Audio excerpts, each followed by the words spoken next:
નમસ્કાર મિત્રો, સ્વાગત છે ફરી એકવાર આપણી યુટ્યુબ ચેનલ મિણાત કિશોરમાં। આજે આપણે દિવ્યાંગ ભાઈ બહેનો માટે ગુજરાત સરકારની એક મહત્વપૂર્ણ યોજના વિશે વાત કરવા જઈ રહ્યા છીએ। આ યોજના હેઠળ માત્ર 5% વ્યાજદરે 2 લાખ રૂપિયા સુધીની લોન મેળવવાની તક આપવામાં આવી રહી છે। તો આ યોજનાનો લાભ કોને મળશે?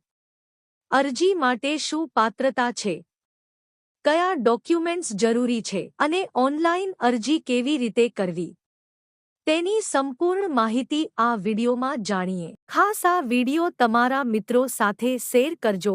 ચેનલમાં નવા આવેલા હોય તો ચેનલને સબસ્ક્રાઇબ કરજો। તો ચાલો વિડિયો શરૂ કરી।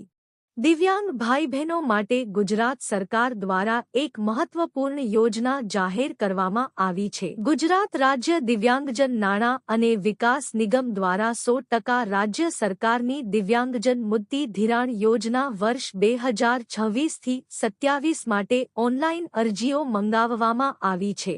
આ યોજના હેઠળ દિવ્યાંગ લાભાર્થીઓને 2 લાખ રૂપિયા સુધીની લોન આપવામાં આવશે। આ લોન પર માત્ર 6% વાર્ષિક વ્યાજદર લાગુ પડશે।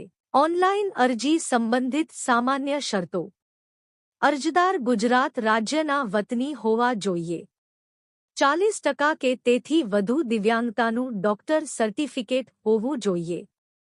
અરજદારની ઉંમર 18 વર્ષ કે તેથી વધુ 55 વર્ષ સુધી હોવી જોઈએ।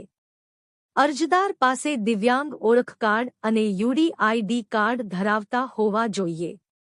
નિયમિત લક્ષ્યાંક કરતાં વધારે અરજીઓ મળશે તો કોમ્પ્યુટર ડ્રો મારફતે લાભાર્થીઓની પસંદગી કરવામાં આવશે।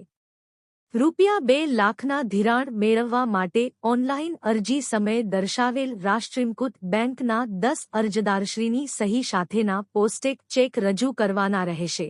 2 સરકારી જામીનદાર અથવા જમીન સ્થાવર મિલકત કે જે સરકારશ્રીની સ્વામિત્વ યોજના અન્વયે સ્વામિત્વ કાર્ડ ધરાવતા હોય તેવા જામીનદારની સ્થાવર મિલકત પર બોજા નોંધ કરીને તેના આધાર ફરજિયાત રજૂ કરવાના રહેશે। રાષ્ટ્રીયકૃત બેંકમાં ખાતું અને બચત ખાતાની ચેક બુક ફરજિયાત ધરાવતા હોવા જોઈએ। આધાર સાથે લિંક થયેલ મોબાઈલ નંબર ફરજિયાત અરજીમાં દર્શાવવાનો રહેશે। અરજી મંજૂર થયા બાદ લાભાર્થીએ લોનની રકમથી 1.5 ગણો બોજો નિગમના નામે નોંધાવવાનો રહેશે। ઉક્ત મુજબની પાત્રતા ધરાવતા દિવ્યાંગજન આ નિગમની યોજનાનો લાભ લેવા માટે ઓનલાઈન અરજી કરતા પહેલા યોજનાની સંપૂર્ણ વિગતો ફરજિયાત વાંચી લેવા જણાવવામાં આવે છે। દિવ્યાંગ અરજદારો પોતાના જિલ્લા કક્ષાએ જિલ્લા મેનેજર સહ જિલ્લા સમાજ સુરક્ષા અધિકારી સહ બાળ લગ્ન પ્રતિબંધક અધિકારીની કચેરી ખાતે રૂબરૂ સંપર્ક કરીને આ યોજનાને લગતી વધુ વિગતો મેળવીને ઓનલાઈન અરજી કરી શકશે। વધુમાં ગ્રામ પંચાયત ખાતે ઈ-ગ્રામ વિશ્વગ્રામ યોજના હેઠળ સ્થાપવામાં આવેલ કોમ્પ્યુટર સેન્ટર મારફતે પણ દિવ્યાંગ લાભાર્થી સહાય યોજનાની ઓનલાઈન અરજી તારીખ 15/6/2026 થી તારીખ 31/7/2026 સુધી કરી શકશે।